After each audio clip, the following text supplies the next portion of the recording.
Hello friends, Vishnu Shalini latest review.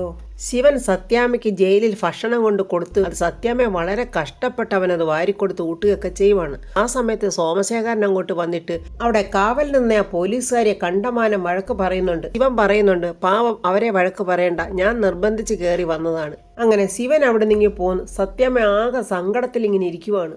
ഈ സമയത്ത് സത്യം പപ്പിയും നല്ല ഉറക്കവാ. ശാരികയുടെ കുഞ്ഞാണെ ഭയങ്കര കരച്ചിൽ. കുഞ്ഞിൻ്റെ കരച്ചിലടക്കാൻ ശാലിനി വളരെ കഷ്ടപ്പെടുന്നുണ്ട്. എന്താ മാവേ നീ ഇങ്ങനെ കരയുന്നത്? ഇന്ന് രാത്രി നമുക്കിപ്പോൾ ഉറങ്ങാൻ പറ്റില്ലേ? അപ്പോഴങ്ങോട്ട് ആ സമയത്ത് ഒരു ഓട്ടോറിക്ഷയിൽ രോഹിത്തും ശ്യാമയും അങ്ങോട്ട് വന്നിറങ്ങുവാണ്. ശ്യാമ വന്നിട്ട് ആ ഡോറ് തട്ടാനൊരുങ്ങുമ്പോൾ രോഹിത്ത് പറഞ്ഞു, ശ്യാമേ വേണ്ട, അവരെല്ലാവരും ഉറങ്ങിക്കാണും, ഞാൻ ശാലിനിയെ ഒന്ന് വിളിച്ചു നോക്കട്ടെ എന്നും പറഞ്ഞ് രോഹിത്ത് ശാലിനിയെ വിളിക്കുവാണ്. എന്താ രോഹിത്തെ? അത് ഞങ്ങൾ വീടിൻ്റെ പുറത്തുണ്ട്, ഞാനും ശ്യാമയും. ഈ രാത്രിയല്ലോ, എന്തു പറ്റി? അത് ശ്യാമയ്ക്ക് പപ്പിമോളെ ഒന്ന് കാണണമെന്ന്. അയ്യോ, അതിന് രോഹിത്തെ പപ്പിമോൾ ഉറങ്ങിയല്ലോ, സാരമില്ല, ഒന്ന് കാണിച്ചാൽ മാത്രം മതി. ശരി, എന്നാൽ ഞാൻ അങ്ങോട്ട് വരാം. കുഞ്ഞിനെ അങ്ങനെ പപ്പിയുടെയും സത്യയുടെയും നടുക്ക് കിടത്തിയിട്ട് ശാലിനി വന്ന് വാതിൽ തുറക്കുവാണ്. എങ്കിൽ ശ്യാമേ, നിങ്ങൾക്ക് നാളെ പകല് വന്നാൽ പോരായിരുന്നോ?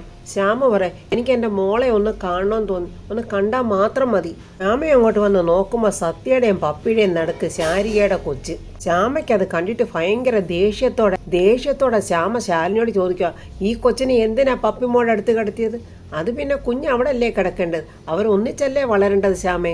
ഒരു മുഴു ഭ്രാന്തിയെ പോലെ ശ്യാമ അലറുക, പറ്റില്ല, എൻ്റെ പപ്പിമോളോടൊപ്പം ഈ കൊച്ചിനെ കിടത്താൻ പറ്റില്ല, എൻ്റെ മോളെ എന്നും പറഞ്ഞ് ഉറങ്ങി കിടക്കുന്ന പപ്പി ഇങ്ങനെ പിടിച്ച് പൊക്കാൻ നോക്കുക. അയ്യോ ശ്യാമേ, എന്തായി കാണിക്കുന്നു എന്നും പറഞ്ഞ് ശാലിനിയും രോഹിത്തും ശ്യാമയെ പിടിച്ചു മാറ്റാൻ നോക്കുക.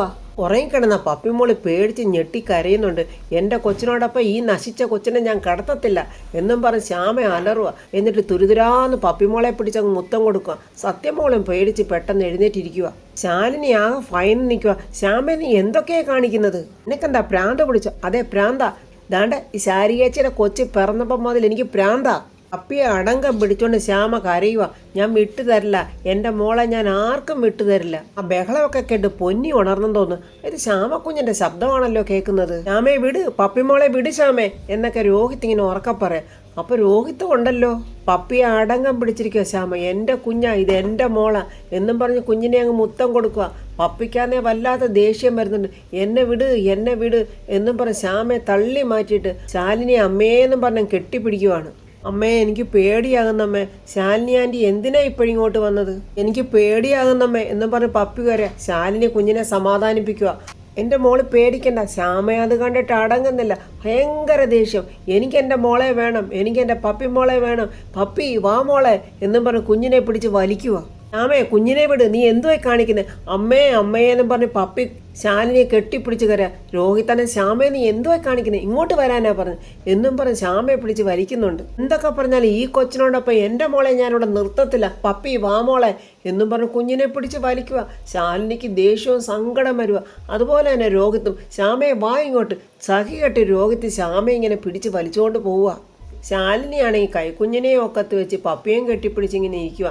സത്യം എഴുന്നേറ്റിട്ട് ചോദിക്കുക, എന്താ അമ്മ ശ്യാമയാൻറ്റി ഇങ്ങനെ? രോഹിത്തെ, എന്നെ വിടാനാ പറഞ്ഞ എന്നും പറഞ്ഞ് ശ്യാമ വഴക്കിടുവാണ്. നീ വരാനാ പറഞ്ഞ് എന്നും പറഞ്ഞ് രോഹിത്ത് കൂട്ടിക്കൊണ്ട് പോവുക. സത്യ ചോദിക്കുക, എന്തിനാ പപ്പി ഇപ്പം ശ്യാമയാൻറ്റി വന്നേ? എനിക്കറിയില്ല സത്യേ. എന്നിട്ട് ശ്യാമ രോഹിത്തിൻ്റെ കയ്യിൽ നിന്ന് കുതറി ഓടി വരിക.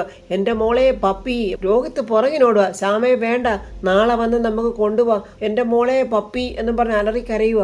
ശ്യാമയെ ഇവിടെ കിടന്ന് ഇങ്ങനെ ബഹളം വെക്കല്ലേ, രോഹിത്തെ എൻ്റെ പപ്പി, നീ ഇങ്ങോട്ട് വന്നേ എന്നും പറഞ്ഞ് നിർബന്ധിച്ച് പിടിച്ച് വലിച്ചു കൊണ്ടുപോയി ഓട്ടോറിക്ഷയിൽ കയറ്റി കൊണ്ടുപോവാണ് രോഹിത്ത്. കൊച്ചുങ്ങൾ രണ്ടുപേരും പേടിച്ച് വിറച്ചിരിക്കുക.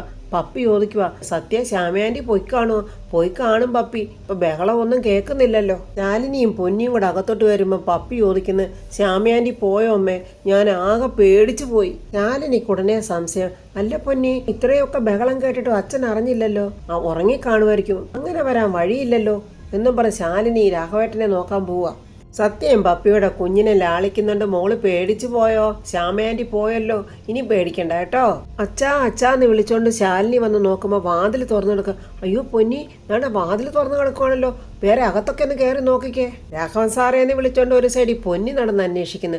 അച്ഛാന്ന് വിളിച്ചോണ്ട് ശാലിനിയും അന്വേഷിക്കുക. ശാലിനി കുഞ്ഞെ അവിടെ എങ്ങും കാണാനില്ല. ശരിയാ, റൂമിലും ഇല്ല. അയ്യോ, ഈ അച്ഛൻ ഇത് എവിടെ പോയി? രാഘവൻ സാറേ എന്ന് വിളിച്ചോണ്ട് പൊന്നി തൻ്റെ പുറത്തൊക്കെ കിടന്ന് നോക്കുക. ഈ സമയത്ത് സത്യാമ്മ ഉറങ്ങാതെ ആ സെല്ലിനകത്ത് അങ്ങോട്ടും ഇങ്ങോട്ടും നടന്നുകൊണ്ടിരിക്കുക. ശാലിനി പെട്ടെന്ന് ശിവനെ വിളിക്കുക. ശിവൻ ഫോൺ എടുത്തിട്ട് എന്താ ശാലിനി ചോദിക്കുന്നു. ശിവൻ എവിടെ നിൽക്കുക? ഞാനിപ്പോൾ പുറത്തുണ്ട്, എന്താ പറഞ്ഞു? അച്ഛനെ ഇവിടെ എങ്ങും കാണുന്നില്ല. ശിവന് ബുദ്ധിമുട്ടില്ലെങ്കിൽ ഇവിടം വരെ ഒന്ന് വരാവോ?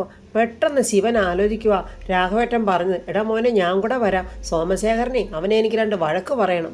എന്താ ശിവ ഒന്നും പറഞ്ഞില്ല? ശാലിനി ഞാനിപ്പോൾ തിരിച്ചു വിളിക്കാം. ശിവൻ പെട്ടെന്ന് പോലീസ് സ്റ്റേഷനിലോട്ട് വിളിക്കുവാണ്. ആ കാവലിൽ നിന്ന പോലീസുകാരിയാണ് ഫോൺ എടുക്കുന്നത്. ഞാനേ അല്പം മുമ്പ് അവിടെ വന്ന ശിവനാ വിളിക്കുന്നത്. എന്താ പറഞ്ഞോ? ഞാൻ ബുദ്ധിമുട്ടിക്കുവാണെന്ന് കരുതല്ലേ. സത്യാമ്മയുടെ ഹസ്ബൻഡ് മാനസികമായി കുറച്ച് പ്രോബ്ലമുള്ള ആളാ. ഇപ്പോഴാണെങ്കിൽ അദ്ദേഹത്തെ വീട്ടിൽ കാണാനില്ലെന്ന് പറഞ്ഞൊരു ഫോൺ കോൾ വന്ന്. എൻ്റെ ഊഹം ശരിയാണെങ്കിൽ ആ സ്റ്റേഷൻ്റെ പരിസരത്ത് എവിടെങ്കിലും അദ്ദേഹം കാണും. ദയവായിട്ടൊന്ന് നോക്കിയിരുന്നെങ്കിൽ എൻ്റെ സംശയം ഒന്ന് മാറിയേനെ. എന്നാലൊന്ന് ഹോൾഡ് ചെയ്തേരെ എന്ന് പറയുവാണ് അവർ. ആ പോലീസുകാരി വന്ന് നോക്കുമ്പോൾ അതാണ്ട് നമ്മുടെ രാഘവേട്ടൻ ഇങ്ങനെ ആ വരാന്തയിൽ അവിടെ ഇരിപ്പുണ്ട്. പെട്ടെന്ന് അവർ ശിവനെ വിളിച്ചിട്ട് ചോദിക്കുന്നു, കണ്ണട വെച്ച് കുറച്ച് പ്രായമുള്ള ആളാണ്? അതെ, കാലിന് അല്പം സ്വാധീനക്കുറവുള്ള ആളാണ്. എന്നാൽ ആ ആളിവിടെ വരാന്തയിൽ വന്ന് ഇരിപ്പുണ്ട്. നിങ്ങൾ പറഞ്ഞ അടയാളം വെച്ച് നോക്കുവാണെങ്കിൽ അയാൾ തന്നെ ആകാനാണ് സാധ്യത. അയ്യോ വളരെ ഉപകാരം, ഞാൻ ഇപ്പം തന്നെ വരാം, അതുവരെ ഒന്ന് നോക്കിക്കോണേ. ശിവൻ പെട്ടെന്ന് ശാലിനിയെ വിളിച്ച് പറയുന്നുണ്ട്, അച്ഛൻ പോലീസ് സ്റ്റേഷന്റെ മുന്നിലുണ്ടെന്ന്. അയ്യോ പോലീസ് സ്റ്റേഷന്റെ മുന്നിലോ? ഞാൻ അച്ഛനെ അങ്ങോട്ട് കൊണ്ടുവന്നോളാം. ശാലിനി ധൈര്യമായിട്ടിരിക്കും. അച്ഛനെ വീട്ടിൽ കൊണ്ടുവന്നാക്കിയിട്ടേ ഞാൻ തിരിച്ചു പോകത്തുള്ളൂ എന്നും പറഞ്ഞ് ശിവൻ ഫോൺ കട്ട് ചെയ്യുവാണ്. ഇവൻ പെട്ടെന്ന് തന്നെ പോലീസ് സ്റ്റേഷനിലെത്തി. തന്നെ വാതക്കൽ ഇങ്ങനെ വിഷം വെച്ചിരിക്കുവാണ് രാഘവേട്ടൻ. അച്ഛൻ എന്തിനാ ഇവിടെ ഇങ്ങനെ ഇരുന്നത്? അപ്പോൾ പോലീസുകാരി വന്ന് പറയുന്നുണ്ട്, അകത്ത് കയറിയിരിക്കാൻ ഞാൻ പറഞ്ഞതാ, കേട്ടില്ല. അച്ഛൻ എന്താ അകത്ത് കയറിയിരിക്കാഞ്ഞത്? എടാ മോനെ, എൻ്റെ ഫാമ അവിടെ നിലത്തിരിക്കുമ്പോൾ ഞാൻ എങ്ങനെയാടാ അവിടെ പോയി കസേരപ്പുറത്തിരിക്കുന്നത്? എടാ മക്കളെ, എനിക്ക് ഫാമയെ ഒന്ന് കാണണോടാ, അവളോടൊന്ന് സംസാരിക്കണോടാ, അവൾ കഴിക്കുന്ന മരുന്നൊക്കെ എടുത്തോന്ന് എനിക്ക് ചോദിക്കണം. അച്ഛൻ വിഷമിക്കാതെ, മരുന്നൊക്കെ ഞാൻ എത്തിച്ചു കൊടുത്തിട്ടുണ്ട്. അച്ഛനിപ്പോൾ എന്താ വേണ്ടത്? അമ്മയൊന്ന് കാണണം. അതേ മോനെ, അച്ഛൻ വിഷമിക്കാതെ, ഞാൻ അതിനിപ്പോൾ വഴിയുണ്ടാക്കാം. എന്നിട്ട് ആ പോലീസുകാരിയോട് പറയുന്നത്, മേഡം കണ്ടല്ലോ, അച്ഛന് തീരെ സുഖമില്ലാത്തതാ, ഒരുപാട് വിഷമങ്ങളൊന്നും താങ്ങാൻ കെൽപ്പില്ലാത്ത ആളാ. അമ്മയെ ഒന്ന് കാണിച്ചാൽ വളരെ ഉപകാരമായിരിക്കും. അയ്യോ അത് റിസ്ക്കാ, സോമശേഖരൻ സാർ വന്നറിഞ്ഞാൽ അതിനിവിടെ ഉള്ളവർ പറയാതെ അയാൾ അറിയില്ലല്ലോ. ഒരു പ്രായമായ മനുഷ്യൻ്റെ ആവശ്യമല്ലേ, നമുക്കും ഉണ്ടല്ലോ എല്ലാവർക്കും അച്ഛനും അമ്മയൊക്കെ. ഇങ്ങനെ ഒരു അവസ്ഥ വന്നപ്പോൾ തകർന്നു പോയ 2 പേരാണ് ഇവർ. 2 പേരുടെയും സങ്കടങ്ങൾക്ക് ഏതെങ്കിലും ഒരു രീതിയിൽ ആശ്വാസമായെങ്കിലോ. ഞാനെന്നാലേ സ്റ്റേഷൻ ചാർജുള്ള സാറുവാട്ടൊന്ന് സംസാരിക്കട്ടെ എന്നും പറഞ്ഞ് ആ പോലീസുകാരി പോകുന്നുണ്ട്. അച്ഛൻ എഴുന്നേറ്റ്, നമുക്കിപ്പോൾ അമ്മയെ കാണാം. എടാ മക്കളെ, അവരതിന് സമ്മതിച്ചോ? അവർ സമ്മതിക്കും അച്ഛാ. ആ പോലീസുകാരി വന്ന് പറയാം, വേണ്ട എൻ്റെ റിസ്കിലാണ് കാണാൻ അനുവദിക്കുന്നത്, പെട്ടെന്ന് തന്നെ ഇങ്ങനെ വന്നേക്കണേ. അച്ഛൻ അമ്മയെ ഒന്ന് കാണുക, 2 വാക്ക് അപ്പം തന്നെ ഞാൻ തിരിച്ചിഞ്ഞ് കൊണ്ടുവന്നോളാം. ഞാൻ പറഞ്ഞതുപോലെ ചെയ്യാവുള്ളേ, അവിടെ ചെന്ന് സങ്കടപ്പെടുകയൊന്നും ചെയ്യല്ലേ. സെല്ലിലിങ്ങനെ സങ്കടത്തോടെ നിൽക്കുന്ന സത്യാമ്മയെ എടുത്തിട്ട് ഫാമേന്ന് വിളിച്ചുകൊണ്ട് രാഘവേട്ടൻ വരുക. അയ്യോ രാഘവേട്ടാ, ഇപ്പോഴെന്തിനാ രാഘവേട്ട ഇങ്ങോട്ട് വന്ന്? രാഘവേട്ടന് സുഖമില്ലാത്തതല്ലേ? അതേ ഫാമയ്ക്കും സുഖമില്ലാത്തതല്ലേ? അവിടെ ഇരുന്നിട്ട് എനിക്ക് ഇരിക്കാൻ പറ്റുന്നില്ല, അതോർത്തിട്ടാണ് ഞാനിങ്ങ് പോകുന്നത്. അയ്യോ ആരെ അറിയിക്കാതെ ആയിരുന്നോ പോന്നേ? പെട്ടെന്ന് ശിവൻ പറയാം, അച്ഛനെ കാണാനില്ലെന്ന് പറഞ്ഞ് ശാലിനി എന്നെ വിളിച്ചിരുന്നു. ഞാനിവിടെ വന്നപ്പോൾ അച്ഛൻ മുറ്റത്തിരിക്കുമായിരുന്നു. എന്തൊരു പണിയാ രാഘവേട്ടായി കാണിച്ചത്? അവരവിടൊക്കെ നോക്കി നടക്കത്തില്ലേ? നടന്നു സത്യാമ്മ, എന്നിട്ടാ എന്നെ വിളിച്ച് പറഞ്ഞത്. അച്ഛനിവിടെ ഉണ്ടാവുമെന്ന് എനിക്ക് സംശയം തോന്നി ഞാനിവിടെ വിളിച്ച് ചോദിച്ചതാണ്. അപ്പോൾ ഞാൻ വന്നപ്പോൾ അച്ഛനിവിടെ വാതൊക്കെ കുത്തിയിരിപ്പുണ്ട്. രാഘവേട്ട, എനിക്കിവിടെ യാതൊരു കുഴപ്പമില്ല, ഇവിടെ എല്ലാവർക്കും എന്നോട് വലിയ സ്നേഹമാണ്. നല്ല പോലീസുകാരാണ് ഇവർ, എനിക്ക് യാതൊരു ബുദ്ധിമുട്ടും ഇവരുണ്ടാക്കുന്നില്ല. രാഘവേട്ടൻ ധൈര്യമായിട്ട് പോയിക്കോ, എനിക്കിവിടെ യാതൊരു കുഴപ്പമില്ല. ഫാമേ, എന്തെങ്കിലും ആവശ്യമുണ്ടേ പറയണേ, ഞാനും വിഷ്ണു എന്നാണ്ട് ഇവിടെ പുറത്ത് നിൽപ്പുണ്ടാവും. അതൊന്നും വേണ്ട, രാഘവേട്ടൻ ഇപ്പം വീട്ടിലോട്ട് പോകും, അല്ലെങ്കിലേ കുട്ടികൾ അവിടെ കിടന്ന് പേടിക്കും. നീ വേഗം രാഘവേട്ടനെ വീട്ടിൽ കൊണ്ട് വിട്, ഇനി ഇങ്ങോട്ട് വരാനൊന്നും നിൽക്കണ്ട. രാവിലെ ശാലിനി വന്നോളും, ഞാൻ ജാമ്യം എടുത്ത് വന്നോളാം. രാഘവേട്ടൻ ഇപ്പം വീട്ടിൽ പോകും. ഫാമേ, നാളെ രാവിലെ തന്നെ വന്നേക്കണേ. ശരി രാഘവേട്ടൻ ഇപ്പം വീട്ടിൽ പോകും. അങ്ങനെ ശിവൻ രാഘവേട്ടനെയും കൂട്ടി പോവുകയാണ്. ഗോപാലൻ നായർ വീട്ടിൽ വന്നിരിക്കുക. ചേടാ, ഇവരിതെവിടെ പോയി? വീടും പൂട്ടിയിട്ടിട്ടാണല്ലോ പോയിരിക്കുന്നത്. ഇപ്പോഴങ്ങോട്ട് ഓട്ടോറിക്ഷ രോഹിത്തും ശ്യാമയും വരുന്നുണ്ട്. ശ്യാമ ബോധമില്ലാതെ കിടക്കുക. രോഹിത്ത് ഇങ്ങനെ അവളെ പൊക്കുവാണ്. അത് കണ്ടിട്ട് ഗോപാലകൃഷ്ണൻ ഓടി ചെന്നിട്ട്, അയ്യോ എന്ത് പറ്റി മോനെ? അയ്യോ ശ്യാമേ, എന്ത് പറ്റി മോനെ? ഇവക്ക് ബോധക്കേട് വന്നതാച്ചാ, ഡോക്ടറെ കാണിച്ച് കുഴപ്പമൊന്നുമില്ല. രോഗത്തിങ്ങനെ ശ്യാമയെ കോരി എടുത്തോണ്ട് വരിക. ഗോപാലകൃഷ്ണനോട് പറയുന്നു, അച്ഛനാ വാതിലെളുപ്പം തുറന്ന്, അതിന് താക്കോലോടെ ദാണ്ടാ സെറ്റിയുടെ അടിയിൽ ഇരിപ്പുണ്ട്. പെട്ടെന്ന് താക്കോലെടുത്ത് ഗോപാലകൃഷ്ണൻ തുറക്കുന്നവൾ, നിങ്ങളെ വീട് പൂട്ടിയിട്ട് എവിടെ പോയതായിരുന്നു? അത് ഇവളെ അകത്തോട്ടൊന്ന് കിടത്തട്ടെ, എന്നിട്ട് കാര്യങ്ങളൊക്കെ പറയാം. രോഹിത് അങ്ങനെ ശ്യാമയെ കട്ടിലിൽ കൊണ്ട് കിടത്തി. എന്താ മോനെ, ഇവക്ക് എന്താ പറ്റിയ? അച്ഛാ, എനിക്കിത് താങ്ങാനാകില്ല, ഇത് നമ്മുടെ കയ്യിലങ്ങ് നിൽക്കത്തില്ല. നിങ്ങളിത് എവിടെ പോയതാ? ഇവക്ക് എന്താ പറ്റിയത്? ശ്യാമേ, അച്ഛാ വിളിക്കണ്ട, അവൾ കിടന്നോട്ടെ. ശ്യാമയ്ക്ക് പപ്പയെ കാണണമെന്ന് പറഞ്ഞ ഭയങ്കര നിർബന്ധമായിരുന്നു. ഞാൻ നാളെ പോകാമെന്ന് പറഞ്ഞിട്ടൊന്നും കേട്ടില്ല. എന്നിട്ട് ഈ രാത്രിയിൽ അവിടെ ചെന്ന് എന്തൊക്കെ ബഹളം ഉണ്ടാക്കിയെന്നറിയോ? ചേടാ, ഇതിപ്പോൾ ഒർലി എന്ന മദ്ദളത്തിനോട് പരാതി പറഞ്ഞ പോലെ ആയിപ്പോയല്ലോ. ഇതിപ്പോൾ എന്ത് പറഞ്ഞ് ആശ്വസിപ്പിക്കണമെന്നോ എങ്ങനെ ആശ്വസിപ്പിക്കണമെന്നോ ഒന്നും എനിക്കറിയില്ല. എല്ലാം നേരിടാനുള്ള ശക്തി തരണേന്ന് ഞാൻ പ്രാർത്ഥിക്കുക. ഗോപാലകൃഷ്ണൻ അങ്ങനെയൊക്കെ പറഞ്ഞപ്പോൾ രോഹിത് സങ്കടത്തോടെ പറയാം, എങ്ങനെയൊക്കെ ആരുടെ അടുത്ത് പ്രാർത്ഥിച്ചാലും തലയിൽ എഴുതി വെച്ചിരിക്കുന്ന ഒരു വിധി ഉണ്ടച്ചാ, അതൊരിക്കലും മാറ്റാൻ പറ്റില്ലല്ലോ. ഡോക്ടർ പറഞ്ഞ പോലെ സ്നേഹിച്ചും തലോടിയും ലാളിച്ചും ഒക്കെ ഞാൻ നോക്കിയതാ. പെട്ടെന്ന് ആ പപ്പിയെ കാണണമെന്ന് പറഞ്ഞ് വാശി പിടിച്ചത്. അവിടെ കൊണ്ടുചെന്നപ്പോഴേ ശാരികയുടെ കുഞ്ഞിനെ അവിടെ കണ്ട്. പിന്നത്തെ കാര്യം ഞാൻ അച്ഛനോട് പറയേണ്ട കാര്യമില്ലല്ലോ. എനിക്കറിയാം മോനെ, ആ കുഞ്ഞിനെ കാണുമ്പം ശ്യാമയുടെ നിയന്ത്രണം വിടും. ഇവൾക്കിവിടെ മനസ്സിനെ പിടിച്ചു നിർത്താനാവില്ല. അവൾക്ക് അവളെ നിയന്ത്രിക്കാനും പറ്റുന്നില്ല. അതുതന്നെയാണ് ഇവിടെ അസുഖവും. മരുന്നുകൊണ്ടാണെങ്കിലും മന്ത്രം കൊണ്ടാണെങ്കിലും ശ്യാമയെ ജീവിതത്തിലോട്ട് തിരിച്ചു കൊണ്ടുവന്നേ പറ്റൂ. അച്ഛാ, അത് ഇപ്പോഴത്തെ അവസ്ഥയിൽ ഇത് കൂടാനേ ചാൻസ് ഉള്ളു. ചാരിയേയും കൂടി ഈ വീട്ടിലോട്ട് കൊണ്ടുവന്നു കഴിഞ്ഞാൽ പിന്നെ പറയേണ്ട കാര്യമില്ല. പിന്നെ നോക്കിയിട്ട് ഒരു വഴിയേ ഉള്ളു, ശാരദാമ്മ ഈ വീട്ടിലോട്ട് കൊണ്ടുവരിക എന്നുള്ളതേ ഉള്ളു. അച്ഛാ, അമ്മ എവിടെ ഉണ്ടെന്ന് അച്ഛൻ അറിയാവോ? അമ്മ ഇവിടോട്ടൊന്ന് വിളിച്ചോണ്ട് വരുമോ?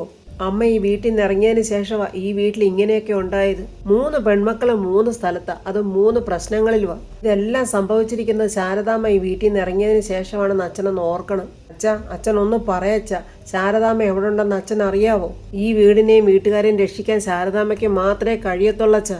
ഗോപാലകൃഷ്ണന്റെ കൈക്ക് പിടിച്ചിട്ട് രോഹിത് പറ, അച്ഛാ, അമ്മ വന്നാലേ ഈ വീട് നന്നാകത്തുള്ളു, ഈ വീട്ടിലെ പ്രശ്നങ്ങളെല്ലാം മാറത്തുള്ളു. രോഹിത് അത്രയൊക്കെ പറഞ്ഞിട്ടും ഗോപാലകൃഷ്ണൻ ഒരു അക്ഷരം പോലും മിണ്ടുന്നില്ല. പക്ഷേ ഈ സമയത്ത് ശാരദാമ്മ ഏതോ ഒരു ക്ഷേത്രത്തിലാണോ വീട്ടിലാണോ എന്നറിയില്ല, നിറയെ വിളക്കുകളൊക്കെ കൊളുത്തി വെച്ച് അവിടെ ഇരുന്ന് ഇങ്ങനെ പ്രാർത്ഥിക്കുന്നതാണ് കാണുന്നത്. അപ്പോൾ ഫ്രണ്ട്സ്, ഇനി ഗത്യന്തരമില്ലാതാവുമ്പോൾ ഗോപാലകൃഷ്ണൻ ശാരദാമ്മയെ വീട്ടിലോട്ട് കൊണ്ടുവരും. ശാരദാമ്മ വീട്ടിൽ വന്നു കഴിഞ്ഞാൽ ഇവരുടെ എല്ലാ പ്രശ്നങ്ങളും പരിഹരിക്കുകയും ചെയ്യും.